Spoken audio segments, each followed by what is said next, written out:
to the numbers, I don't think the numbers mean a lot when you're talking about families. 10 people that are unrelated could be a bigger problem than 25 people who are related having family get-togethers. We haven't gotten into occupancy. Now, we need to have more data in front of us. Information is very key. One more thing before we jump to staff recommendation. Is the occupancy still? Workshop. Just to clarify, the ordinance we're passing onto the board today is going to have the occupancy as drafted. Unless this commission wants to change that, yes. We don't have the data to assess that thoroughly. My staff's position is to move the ordinance forward. We have a motion and a second. Please vote. Chair Leonard, Aye. Vice Chair Thornhill, Aye. Commissioner Sanchez, Aye. Commissioner Watt, Commissioner Cronky. Aye. That motion carries 5-0.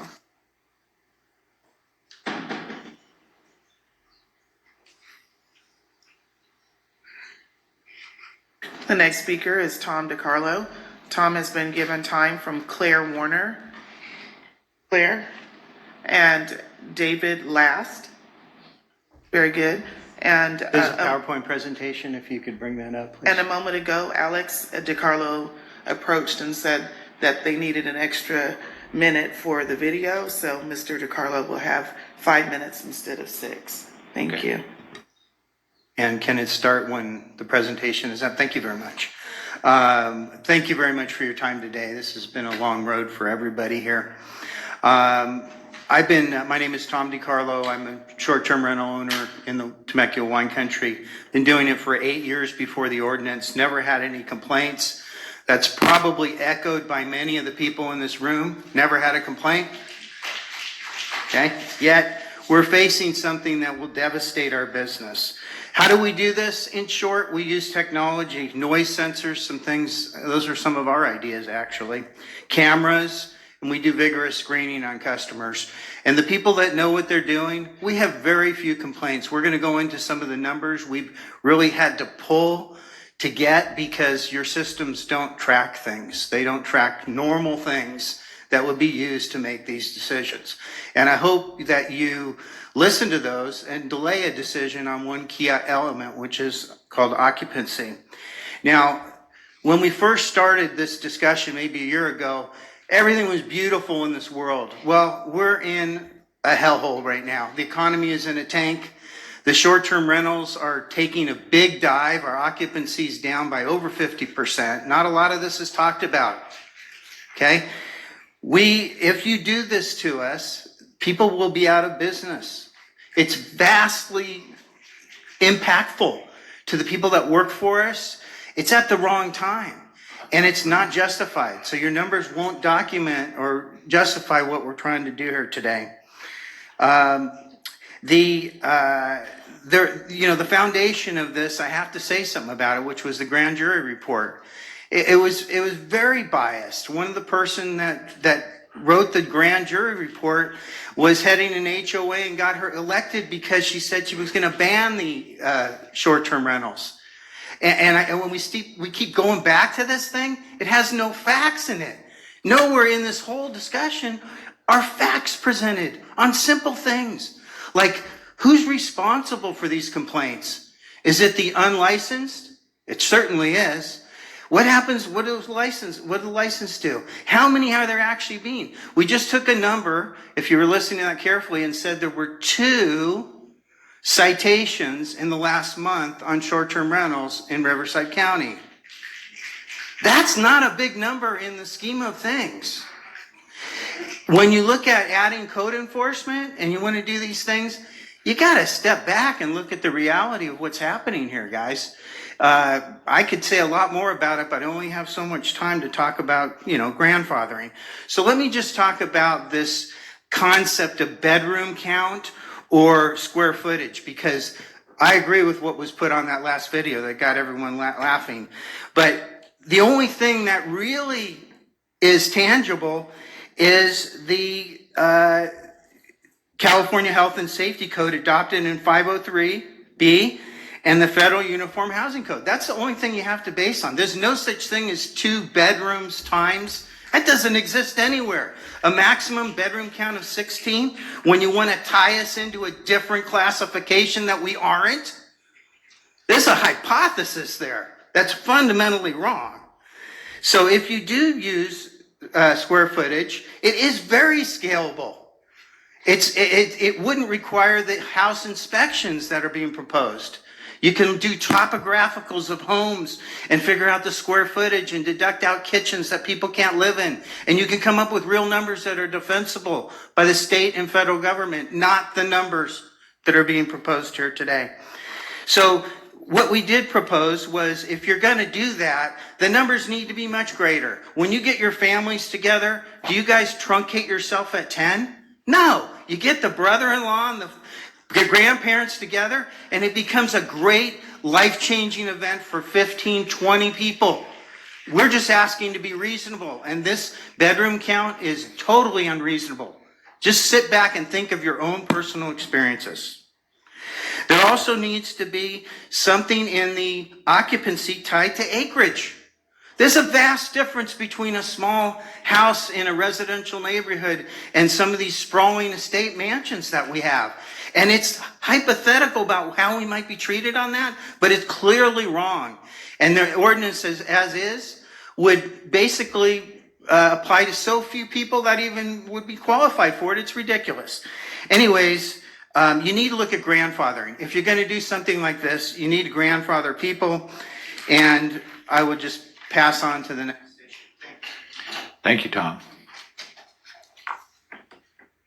The next speaker is Anna Dutrick. Anna was given time from Alexander Lute and Michael Jorge. And I meant to say, if I butcher your name, I apologize. I am so sorry.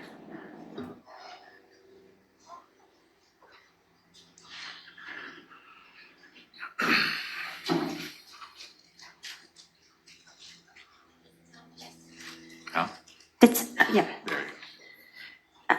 Good morning, supervisors, staff, and residents.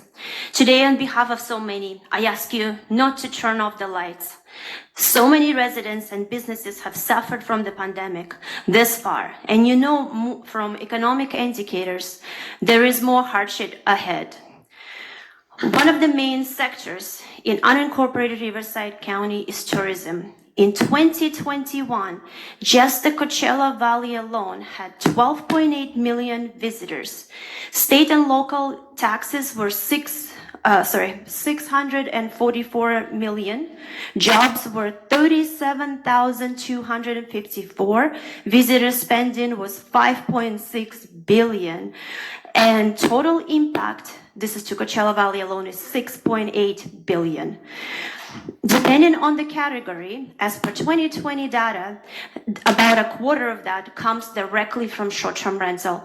Think about the impact. I'm from the desert. I live there, breathe there. I never get out of there, and I can tell you, this is what is a danger. Next.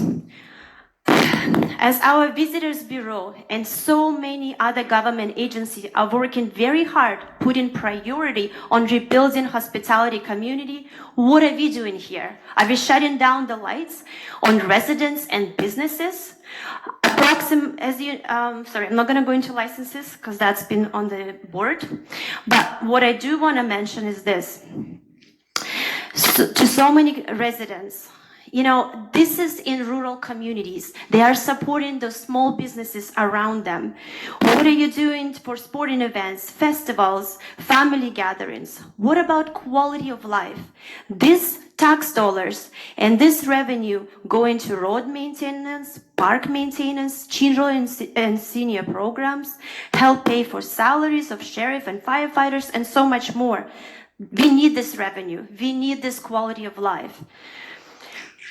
What about Idlewild? When the road was washed out, do you remember what that town was like? Residents and businesses are still talking about it. That town was on the verge of collapse, and so are the local businesses. Think about Idlewild. What about Temecula and Wine Country? Where are the hotels that we're competing with? Guess what? They're not there. STVRs is what is supporting and feeding that community and those businesses. Next, I want to talk about, now that we talked about the importance of STVRs, let's talk about this ordinance and what is it going to do to these communities. Section 8F Multiple family dwellings does not increase maximum occupancy. Why not? Why was last year for your ADU, you can get an STVR license. You could have it as maximum occupancy. Do we have a new law that came out in the last month? No, we don't. In fact, Mr. Hildebrand, his exact words today was from reading basically his interpretation of the ADU law. Now, we read page to page the newest version of ADU handbook. And let me tell you what actually is in there. And I recommend everybody to examine this before making a decision. It is not retroactive, number one. Number two, it is only applied to two zonings, which is family and multi-unit. Now, in unincorporated Riverside County, so many of these homes are under rural, W2, so those zonings don't apply for that. Thirdly, if that ADU is actually built under the exemption, this, from all the operators that we talked to, none of their ADUs was built under this new law. So where and why all of a sudden we're gonna not allow ADUs to be part of occupancy? Why?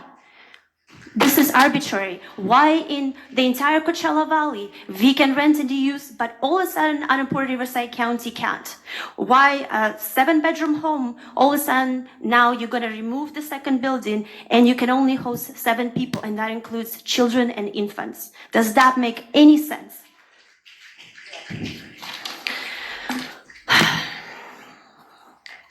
Lastly, on 2 bedrooms plus 1, this is also arbitrary. Why the San Bernardino County is going back to square footage? Why? Because that is what actually in the building codes. This is arbitrary that this planning commission decided, because guess what? Again, the other the other cities in Coachella Valley, they 6-bedroom can have 12, 7-bedroom can have 14, etc. Why all of a sudden there is this misinterpretation of the law that you're hiding behind the 10? Why is everybody else using this law? This doesn't make any sense, does it?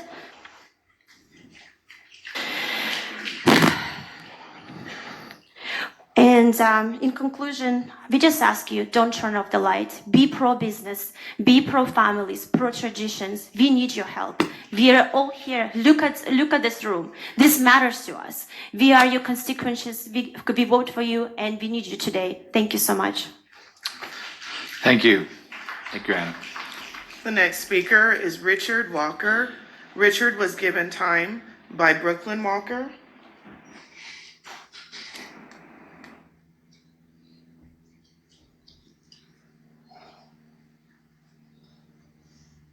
I probably won't use all the 4 minutes, but thanks, guys. So a quick note, economically, STRs are backpedaling a little bit, so I want everyone to kind of realize that. The genesis of a lot of these conversations were around transient occupants that were cooped up for years, COVID-19, and finally they started influxing into our areas and bringing us business really last year, but that kind of has ended. And I think that a lot of people were upset during that period. I want you to know that the normalcy is kind of upon us, but at the same time, now we're possibly limiting certain things that make it more difficult for us to do what we were doing.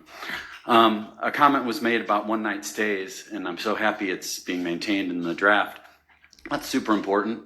Don't even begin to consider that. One-night stays are critical and must be maintained. Next, I want to talk about occupancy a little bit from a different angle. Again, that term best practice was used in this room. I freaked out when that was used earlier. What does best practice even mean? It's a dangerous proposition. For example, our property has 3 massive bedrooms. We have a bonus room. I think Councilperson Spiegel mentioned that. We have a little bunk area for kids. There's no way we're going to be under 10 people for occupancy. It's just, we're a 10-person home. And you're saying that our occupancy would be 7. That's ridiculous. Just the last week, I had my family there. There were 15 people in my family that was there. My sister came in from Phoenix, and it was a one-night stay. We had an incredible little reunion. I knew the place was big, but I didn't expect to never see some of my family in other corners of the house. And so we're going to limit our occupancy to 10, although with 15 with my own family, we had such a perfect stay. It questions what occupancy even means. I want to next talk about enforcement. Enforcement is something that needs to happen, and it needs to be, in my opinion, a lot stronger, because one of the comments made about bad apples is so critical. Let's extinguish the bad apples? How about like 10 grand? How about imprisonment if someone's a bad apple? I'm not worried about it. My constituents behind your constituents aren't worried about it. So put the hammer on the people that are idiots about this thing. Yeah, of course we have noise sensors. Yeah, of course we have extremely stringent requirements from our guests and vet our guests extremely carefully. And I care about my neighbors. It worries me more than my own economic health, making sure my neighbors are happy. So putting the clamp on certain people that do the right things, everyone in here, it makes no sense when we've got people that don't care about the actual enforcement that they're not following. So yeah, you have our approval. Hammer the enforcement, give these guys whatever they need, and shut down the people that aren't even supposed to be here in the first place. One other note, the booking agencies we use, whether it's Airbnb, Vrbo, or whatever, I'm not sure why they're not required to actually post our VHR permits actually as part of the actual booking process. So if that happens, people can't automatically post their unpermitted houses that are coming and going or posting new houses ad hoc. So maybe you can work with booking platforms on that. And then finally, the discussion about signage. You know, I don't know if I'm okay with it or not. I guess I really don't mind. I think it's cool that there might be a way for neighbors to reach me easily. But I think there was a comment made about code enforcement knowing who to call. Wouldn't that be like on their worksheet in the first place, who's got a permit or not? So I don't know why we have it. So, you know, this is so important to us. I invested in this county to run a good business, to use my property as I see fit. I use it for my family quite a bit, but I use it to generate a little bit of cash on the side. I dragged my 6-month daughter out here to do this. She gave me her second 2 minutes. I'm happy for that. This is her legacy. We wouldn't be in Riverside County without a short-term rental program and a robust economy to support it. And now that things are settling down a little bit economically, we ask that policies don't make it even harder for us. Thanks. Thank you, Richard. Our next speaker is Alex DiCarlo. Alex was given time from John Herrera and from Michael Voyer. Thank you. Thank you all for taking this time to listen to us and our situation here with short-term rentals. I have a presentation also. You guys can put that up. Thank you very much. Oh, there it is. Thank you. So go ahead and go to the next page, the second page. This ordinance, this draft ordinance right now is not ready for a vote on occupancy. Don't vote on that piece of it.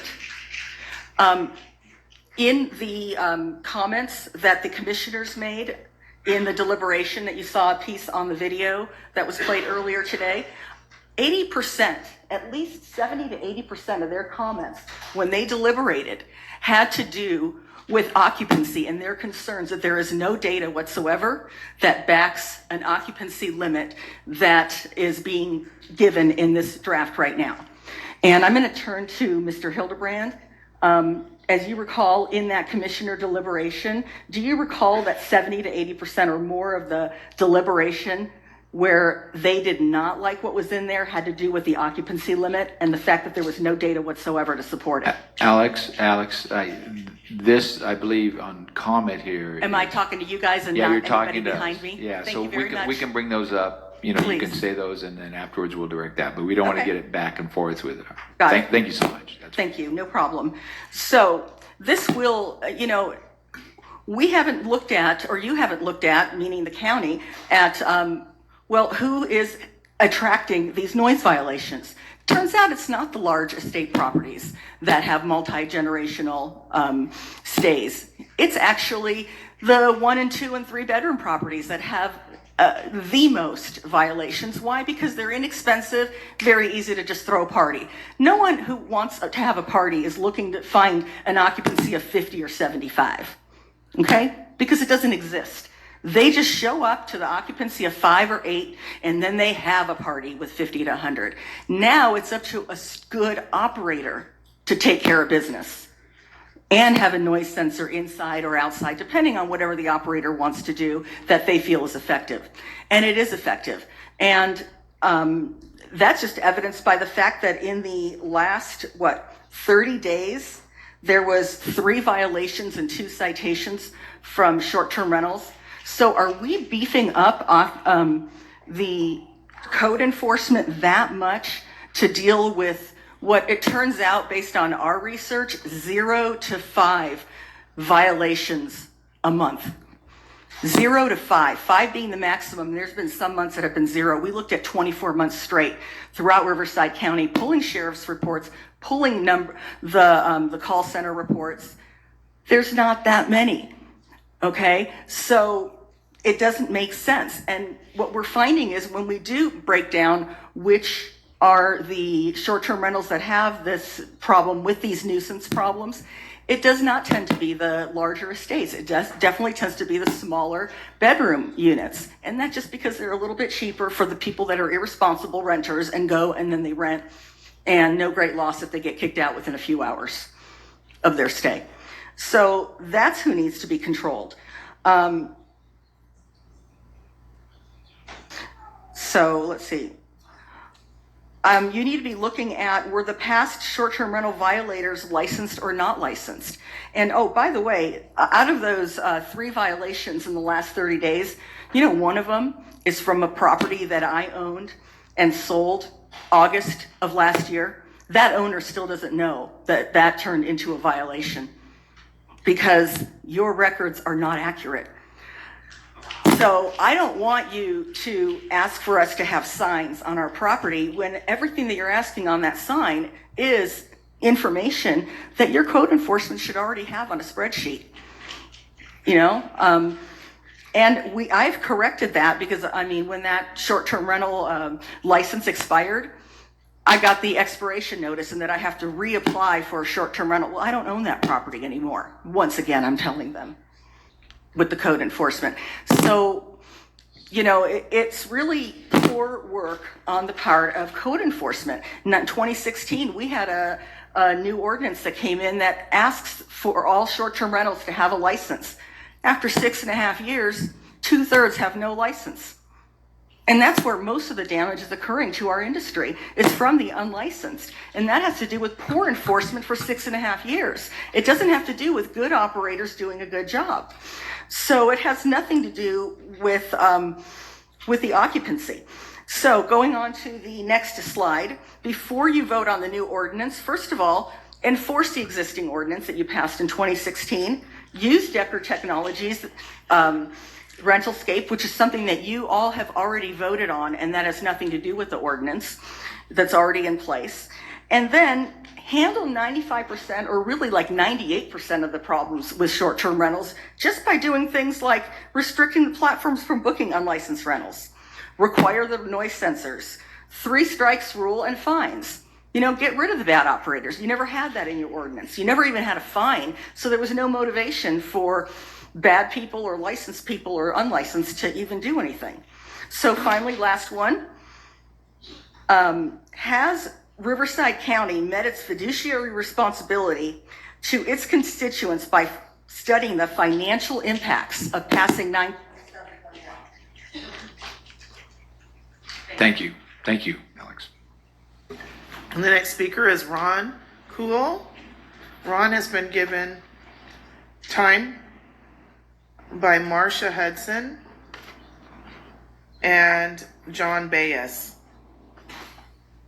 Thank you. Good morning, Supervisors. Thank you for giving us this time here today to speak before you. My name is Ronald Keel. I'm a resident of Wine Country Residential District and have lived there since 2007. Yeah, speak into the mic if you can. Your mic's kind of short. It's you have the same problem Chief Weiser has. The residents of Wine Country have had enough of the lawlessness perpetuated by the absentee STR investors and operators.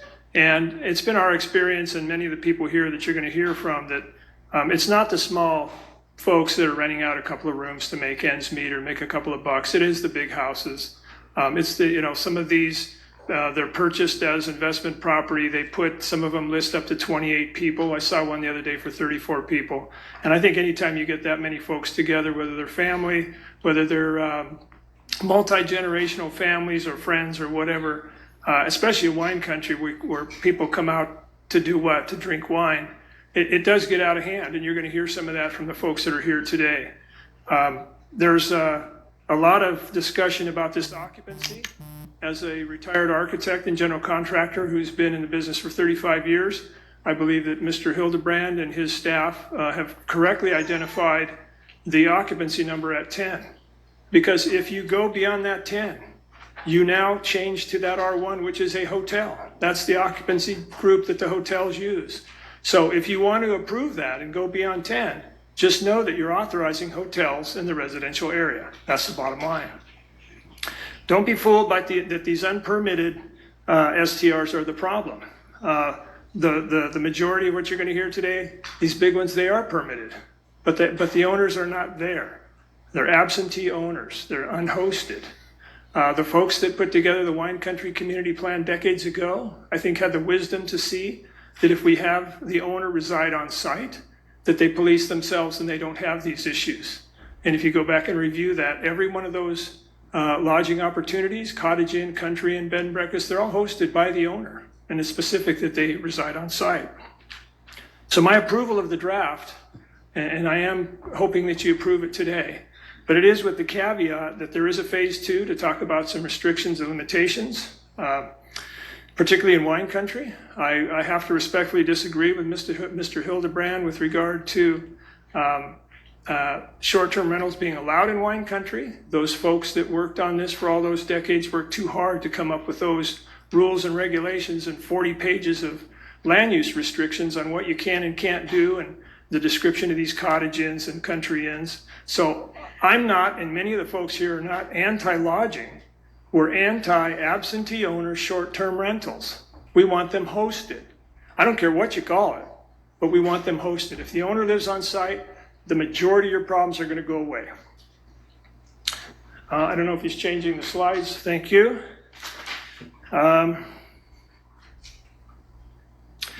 Please don't be jaded by the additional tax dollars that everyone's talking about, all this money that brings into the county. That's all well and good, but we do need to find a balance. And unfortunately, it seems as the balance is swayed in terms of the investors and the tax dollars coming in with very little regard to the residents. As I said, we've had enough. There's a number of us here today, written hundreds of letters. We put a petition out to ban short-term rentals in wine country. We have over 350 signatures, so we're not alone. And this is just a small fraction of the folks that are actually working today that aren't lobbyists for the investment groups and the folks that own these, and they couldn't be here, but we're representing many of those people. I wanted to take a minute to review what the general plan and ordinance 348 say. The general plan, wine country residential, the purpose of wine country residential is to encourage permanent estate lot residential to balance the tourism. Okay, that's real clear. We're talking about just the residential district. They want people living there. They don't want it to become an absentee neighborhood with just investment homes. Under your ordinance 348, the Cottage Inn is the only lodging allowed in wine country residential. It shall be conducted within the one family dwelling unit as secondary to the principal use. So the owner lives there. His family lives there. You rent a couple of rooms. Cottage Inn also further defines a dwelling unit with 5 or fewer guest rooms, which provides lodging and is solely owned and operated by the property owner. So in summary, I don't believe that ordinance 927, though I think it's good for the county, countywide, I don't believe it applies to wine country, and we should go back to what has been codified since 2015 and modified several times before that. I'm going to go to the last slide. So how do you move forward? I'm recommending approval of 927.1 and the phase 2 process is described to talk about some limitations and some of the other special circumstances. We're recommending that you put a pause on issuing any new short-term rental permits until we get this mess cleaned up and we get some of this sorted out. San Bernardino County last month showed the wisdom and did just that.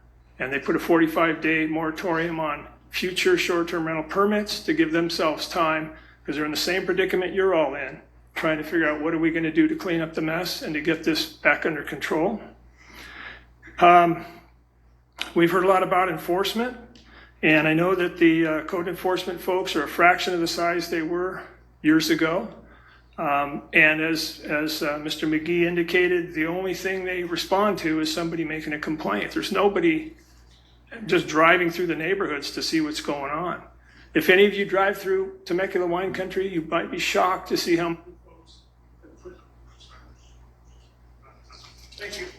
Thank you, Ron.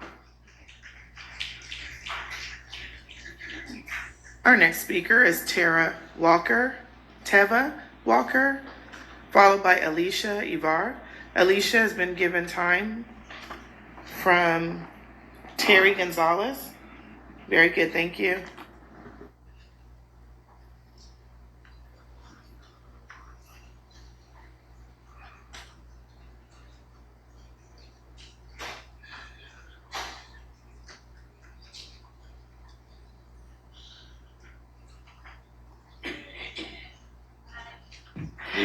My name is Tara Walker, and I wanted you all to take a look at the yellow shirts in the audience and multiply those by 100 times. My house crew couldn't make it, my handyman couldn't make it, my plumber couldn't make it, my pool person, who is actually a single father that does pools with his adolescent son, he couldn't make it either. My general contractor, who only does STR development, he couldn't make it. They're all working. They have to feed their families. What about our guests? I know you'll find it shocking, but the guests couldn't come here today. They're right now enjoying our county, spending money in the county, and tomorrow they're going to go home and brag to their friends about how great things were in our county. What world do we live in that tourists spending time and money in our county is not for the greater good? STRs in general are under the fire because of the vocal minority got upset about various operators over the years. We would also argue that vocal minority uses the STR complaint line at times to complain about long-term neighbors, and they're also complaining about non-permitted STRs.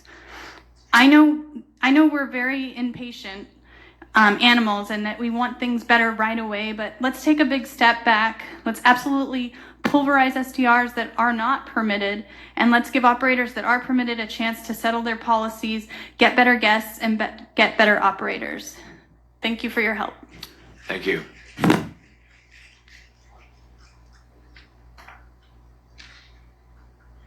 Following Alicia will be Joan Canzone or Canzoni.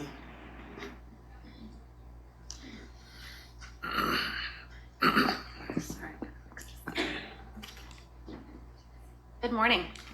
My name is Alicia Ivar. I am a wine country residential. Better? Yeah. I live in wine country residential area. I'm with my husband and 2 small children. We have lived there for the past 11 years. I'm here to talk to you today about how short-term rentals have impacted my family and my neighbors alike. I'm not going to talk about the impacts or the uncontrolled and excessive numbers of short-term rentals in our area. I'm not going to talk about the family homes that are now businesses. And I'm not going to talk about the noise and disruption that they bring. Today, I'm going to focus on the roads they use to get there. We live on dirt roads. Most people in the residential areas of the county do. There are a select and few number of men that use their own time, tractors, energy to maintain those roads so that we can get trash services and emergency services as needed. Our roads are dirt. They are not to county standards. They are single lane. They have no reflectors or lighting. There are no shoulders. In some areas, there are sheer drop-offs on either side. Some areas are even shouldered or on the side that have a natural habitat that we do not want to encroach upon. They are not safe for the general public to drive on. Unfortunately, most people don't know how to drive on dirt roads. When short-term rental guests do come on our roads, they speed, they do not yield, they drive through the sensitive habitat area to pass residents because we are going too slow. They run over beneficial snakes and wildlife, they get stuck in ditches, they kick rocks and dust on my family while we're walking our pets, they bog down in soft sand and throw trash and lit cigarettes into the brush. We have seen it all. My kids, unfortunately, have seen it all. There's a little perspective for you. On one road in our neighborhood, 1.2 miles, there are 7 short-term rentals. With the occupancy limits as they stand now, that would approximate about 70 guests per day, not including the cleaners, the pool companies, the party buses, the limousines, and not even counting the residents who actually live there. Combine those occupancy limits with the poor road conditions and the high fire danger, and you have a recipe for a disaster. It puts us all in danger, the guests and residents alike. In 2004 was the last time our area was evacuated for the Eagle Fire. There were less homes and no STRs. Evacuation was a nightmare. Can you imagine what it would be like now? In this rural residential area of wine country have already been spoken that we should not allow these short-term rentals. As a former environmental health specialist with the county, occupancy limits need to be maintained. Septic tanks, we're all on them. They have a finite number of faucets and fixtures and people who can use them without the systems failing. There is a reason for Mr. Hildebrand's assessment. I support the ordinance going forward. I have complained numerous times on short-term rentals in my neighborhood who affect my children. My kids have seen things that no kid should. And it's our way of life. It's our peace and at home that we are missing out on. These are businesses in our neighborhoods. Please stand up for our residents, stand up for our kids. Let us live our lives and be good citizens. Thank you. Thank you.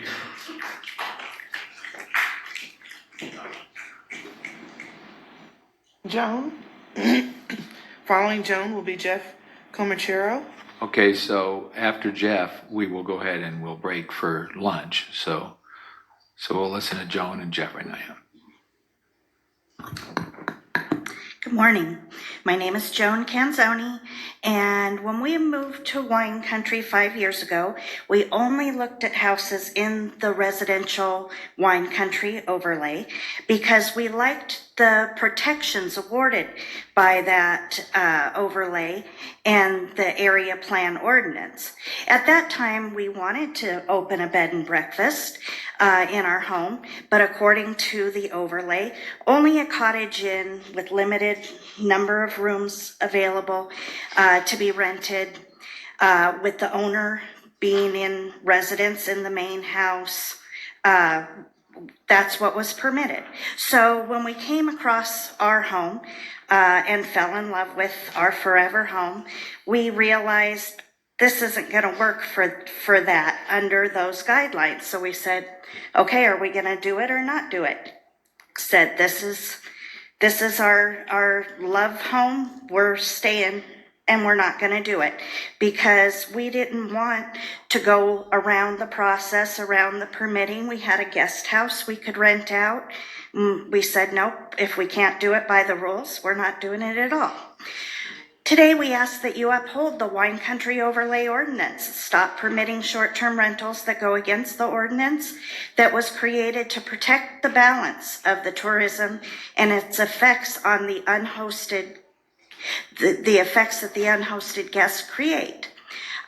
You've heard about today, people speak about stripping income from the area. However, short-term rentals also take income away from businesses, feed stores, dentists, schools, libraries, to name a few. Those businesses need families to live there, not transient short-term rental homes. Thank you.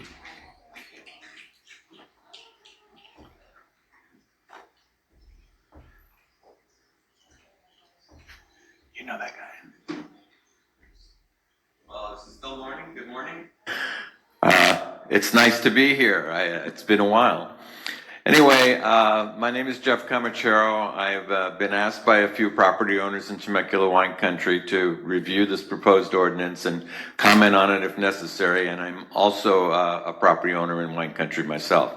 So I'd like to say that in looking through everything and having been through these wars a couple of times, I know how difficult it is to try to balance all the factors here.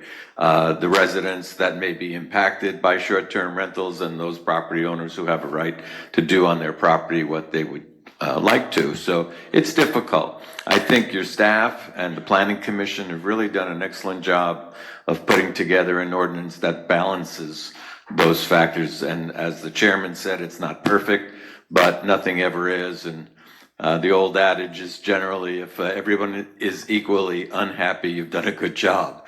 So hopefully we have a lot of happy people here. There's only one area that I see that, in my perspective, can use a little help, and that's the occupancy issue, particularly Section 8G2, which talks about going to 16 occupants on 5+ acres.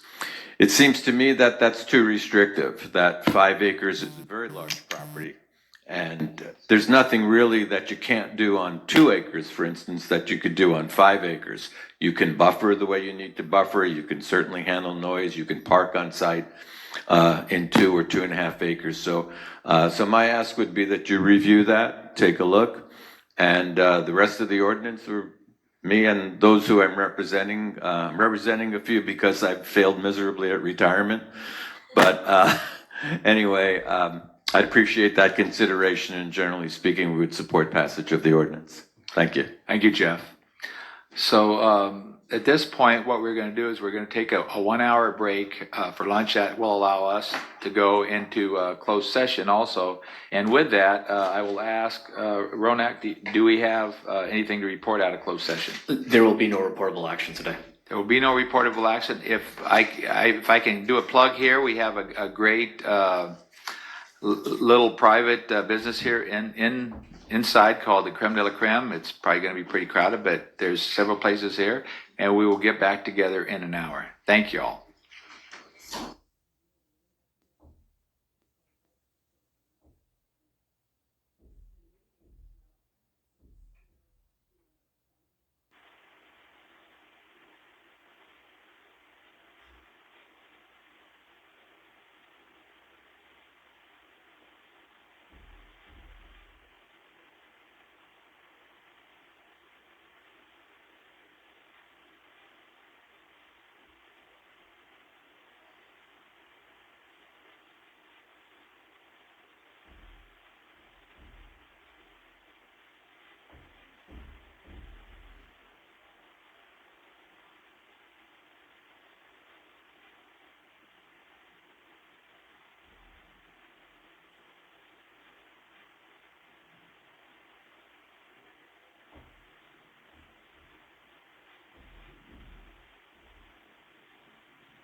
Use your outdoor voice. Today we have Captain Hal Reed here, and he's retiring after 29 years of service.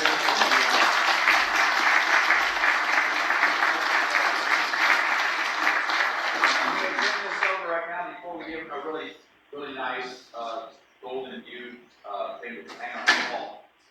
I want to get a few words from our sheriff first about what this gentleman has meant to our force, then maybe we'll get a couple words with him. Absolutely. So I've known Hal since I started on the department, working at RPDC. We're unfortunately losing a lot of people with 29, 30 years on because of the hiring process that we did back in the 90s. And we are unfortunately at the point where those people are now retiring, and we're seriously going to miss Hal. Hal, for the board, played a huge part in the Gray lawsuit, navigating through that process, getting us through it, and eventually we will be out of it. That was his expertise and effort that was just forced on him and said, figure it out and make sure that we're successful. He certainly did that. And then one of the biggest things for me was during the COVID epidemic and how it hit our agency, we tasked Hal at his facility to manage that entire thing. And as you know, he did a fantastic job there. We were probably one of the best in the state as far as numbers and how the inmates came through it. And we were very successful, and that was basically due to Hal's desire to make it happen. And we are certainly going to miss him. It's been a long road. We have benefited from his teaching ability, and we're unfortunately losing him because of his teaching ability. He's going to continue as a professor. So he will be missed here. His expertise and his talents will be passed on to many people that take his classes. So we are thankful for that. But Hal, thank you very much and congratulations. Hal, did you want to say a few words? Thank you very much, sir. If I could just really quickly thank my family, my wife Tracy, my son Grant, my daughter Cambria, my son Ryan, who's not here. Thank you guys very, very much for all your support and pushing me forward, and pushing me forward to actually apply to be a captain. And thanks for the opportunity to actually be a captain. I never thought I'd be getting that opportunity. It was a wonderful opportunity. It was very difficult, but very, very rewarding because of COVID. And I would like to thank Sheriff Bianco and the executive team for navigating the Sheriff's Department through historically difficult times, and simultaneously and miraculously changing the culture of the department from one of despair and shame to the current culture now that everybody wants to be a part of. We had deputies fleeing the department before he became sheriff for other law enforcement agencies. We don't have that anymore. We have deputies and officers from other agencies fleeing their departments to come to the Riverside Sheriff's Department. And that's a testament to you changing the culture. And it was a wonderful experience to be a captain during difficult times, but to be part of that culture. So thank you very much, sir.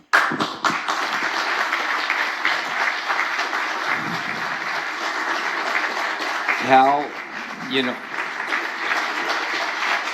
here we go. We've never had this. That's pretty impressive.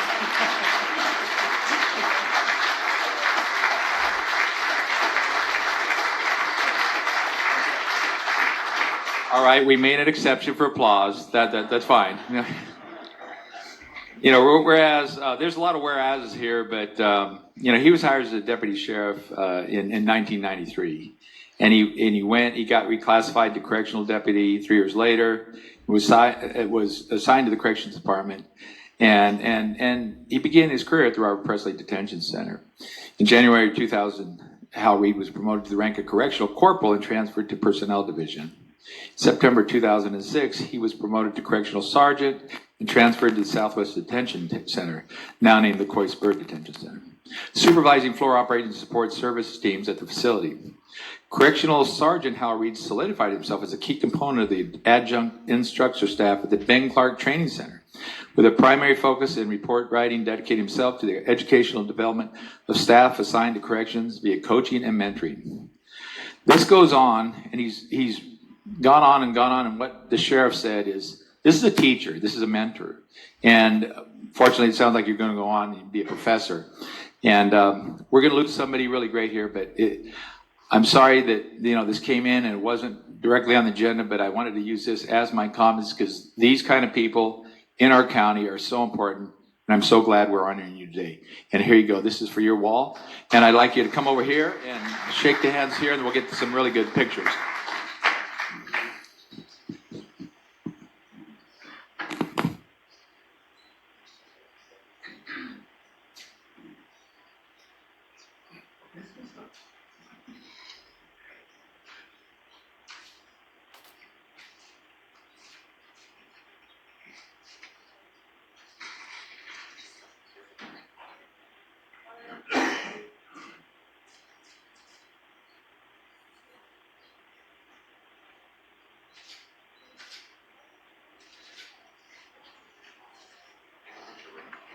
Yeah, come on over. Come on over.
All right, and with that, and thank all of you out there for your patience. And again, I have a little bit of flexibility as chair, and with that, we will move back into the Count towards the total occupancy. This is guest quarters, accessory structures, things like that, that are permitted by the